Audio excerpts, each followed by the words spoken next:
Right. Hello, everyone. I'm Louis. So, as you can tell from the accent, I'm from France. And after graduating in France at Goblin School, I went here. I worked at MediaMonks for a few years. And then I moved to LA because I decided I needed more sun. So I work at Watson DG for the entertainment industry for a few years. And it was very, very nice. And then I moved back to France last year to switch to freelance, to focus on side projects and graphic experimentations. And now I work at makemepulse in Paris, and it's very, very nice. So what do? I do mostly interactive experiences, focusing on storytelling. I like, of course, motion design and animating, and most of it I like to have fun when walking. So you can have a glimpse of what I do. My most recent project is the one I did at makemepulse, the wishes we did. It was so much fun working on this. And as you can see, I like playful layouts, colorful designs, and creative things. So we can probably summarize by saying that I like moving stuff. And today's topic, it's going to be my first talk, so I'm going to do my best so you guys leave this place with something useful, or at least fun. And today's topic is how to build meaningful animations, and how it can add important informations, because most people design websites only focusing on grids and UX and interaction and copy, but animation is a great tool when you want to convey informations, personality, and many more things. So first part is going to be at what can we bring on the table with animation. First, we can add meaning. So you can add some meaning to your brand, build your design on some strong system. You can add personality. You can add some extra flavor to your experience. And lastly, it can be of some guidance and act as a UX element and help the user feel good in your experience. So first statement is that animation does influence you. And to illustrate my point, I created a few quick examples. So this button is a very bland button you can find on most websites nowadays. And it's so bland that it doesn't give away anything. It doesn't give away any emotions, any message. And what you could see in most websites as a rollover is that the animation has the same mechanic. It doesn't give away any message. It only acts as a visual feedback when the user interacts. And let's do an experiment. What do you feel while looking at this one now? So it's the same button, but the animation is very different. And this one, in your opinion, what could it be used for? Maybe it could be used for a tech company, a sci-fi movie, a futuristic video game, and it feels serious, techy. And again, the same button. Another animation. What do you feel when looking at this one? This one looks very friendly, fluffy. And this one could be used for like a candy store, a platform video game, an animated movie. And when you look at them side by side, it's actually the same button, but they feel so much, very, very different. The first one uses strong is out, and it's very sharp, and it looks techy. The other one is very bouncy, it's very smooth, and it's friendly, like a dog. And that's it for now. So those examples are, of course, over the top, and it's a bit too much. So you shouldn't use those buttons as a main element in your website, but you should use it for the most important buttons, like a buy button on a product page or a keep me updated button on a teasing page for a following product. And in that way, you can build hierarchy, and this one is the main element, and the other buttons are just following the same principle in a simpler way. So next part is going to be about animation consistency. And today, designers tends to know more and more about animation tools. And maybe 5 years ago, we see way more animation on the web because technology allows it to us. And it's very cool because I like animated stuff, as you know, and it's very cool to look at, and I really like those. It's example I took. I didn't do those.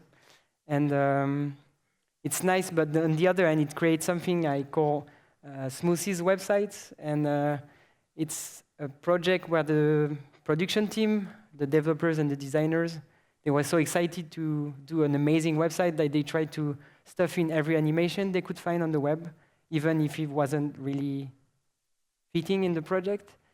And yeah, your message is not as strong when you do this, and it's misleading for the user, so it's not always the best option. So I'm going to show you how I approach it on one of my projects.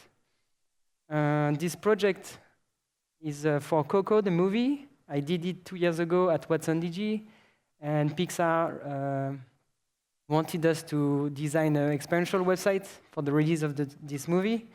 And this movie is very cheerful, very playful, and it takes place in Mexico.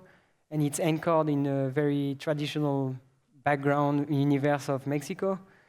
And what I try to keep in mind while designing this project is the cheerfulness, the playfulness, and the Mexican thing around it.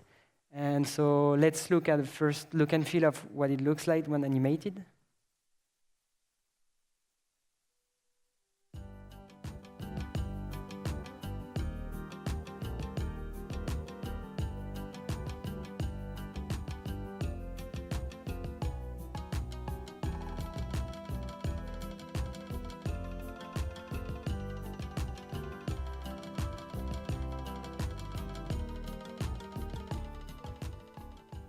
So here it's the general atmosphere, but if we want to look at more a closer look to the elements, it's easier when it's isolated. So if we go from the top left to the bottom right, the first scroll down UI element is inspired by a skeleton backbone, because you have a lot of dead people in the movie, but they are very cool.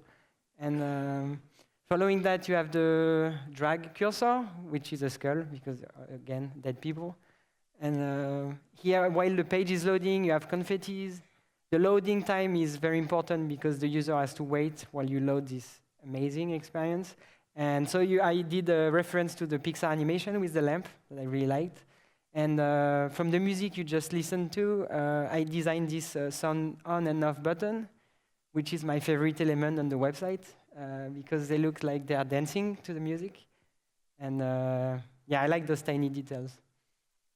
So, of course, this project is not perfect, but within the time frame we had, it was very interesting, and I tried to keep in mind the main goal of the website, which is creating a unique experience with personality and embedding the movie ambience in it.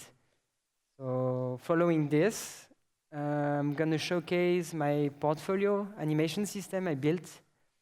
Last year, I redid my portfolio. And I wanted to focus on a very minimalistic layout without tons of feature, interactions or options, and without a clustered layout. So I wanted to focus on a very simple layout, which takes live when you interact with it. And first thing first, I was like, okay, I need to find a concept. And I thought, maybe the best thing is to find a simple concept which can embed everything you think about. And the simpler your concept is, the easier it's going to be for you to build upon it, a strong system. So I thought of how I usually work, and I work with a lot of iterations, and I like to play with different styles. And I also like fun stuff, so I took that in mind. And I somehow came with a concept that represents this, which is 3. And it represents stacking things and trying different things and having different options. And it may sound weird, but it's what I went for. And from that concept, I tried applying it to titles, to images, to page transitions. And the first try is this one, which is applied to the title of my projects. So as you can see, when the title is animating in and out, some random letters are picked and they are stacked and they animate 3 times instead of 1, which creates this cool effect I liked. And once you have just this first draft, you need to take a big breath and just go for it and just apply it to your whole project. And then that's how I started designing my portfolio based on this concept of 3 and stacking things. And as you can see, I applied it on the loader, on the project images. When you scroll down, I also added some texture on the project because working at Watson DG, we work from the movie industry and they work a lot with texture and it adds so much flavor and richness to it. So I tried to add this as well to represent me. And again, it's very hard to look at like this. So maybe if we isolate elements, it's easier. And adding on top of the number 3 concept, I wanted to add some unexpected and subtle animation details. So maybe on the project list rollover, I was inspired by the camera when it's shooting. The cursor on the top left corner is when the page is loading, it's presenting the same animation, and the arrow is just here because it's very cute. So, of course, nobody is perfect, and I fell for a trap. And on the rollover, I used this very trendy Webgl displacement animation, and it's not. I tried to build an animation system, but this is a flaw, and it doesn't belong here, but it was cool, so I just put it in. So what did I learn from it is that building my portfolio, my work was speaking for myself, and I didn't need to do some very complex layout and animation, that the layout should be clean, and it's only when you interact with elements that you should trigger animation and add a new layer of information. Otherwise, it should be very simple. And have fun, and most importantly, to be kind with your developer and not driving crazy with weird easings. So next part is about animation principle. That makes sense to me, at least. And I came up with a few of those rules to help me design, and I use them whenever they feel relevant. So the first one is called over here done bath. And this one is more on the UX side, and this one is used, for instance, on the scrollable pages or slideshow elements. And very often you don't see or you don't notice you have to scroll down, so you need to scroll down, or hey, there is more content for you to see. But you can solve this problem just with animation without necessarily writing it. So for instance, this one, you scroll down, and when you scroll down, you actually show to the users that there is more content. For instance, if you animate this in the opposite way, meaning from the right to the left, the user won't see that there is more content. Here it's very simple, but intuitively he knows that there are more things to see if he drags to the left.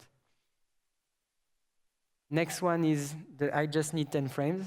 So this one, I stole it from traditional animation. And this one is a very simple rule, which is if it's fast enough, your brain is going to do the magic.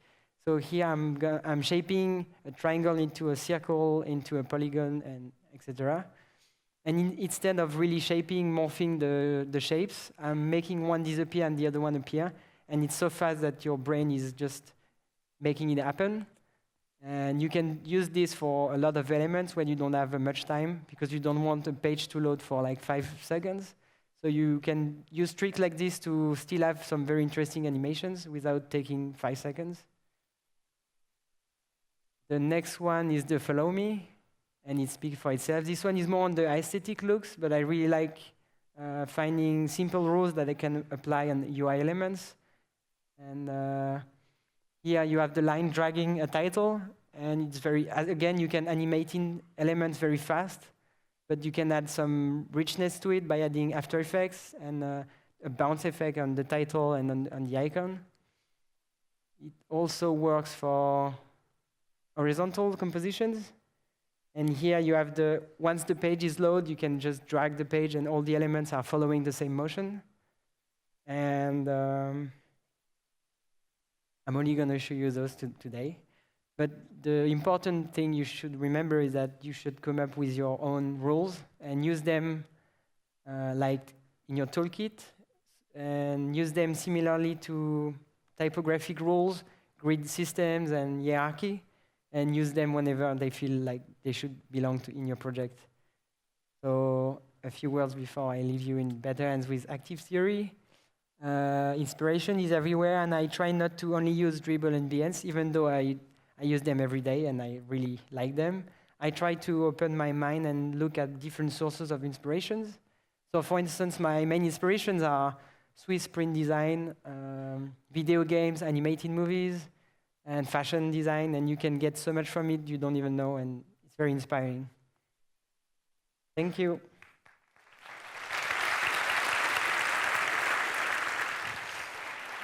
Awesome job. Thank you so much, Louis.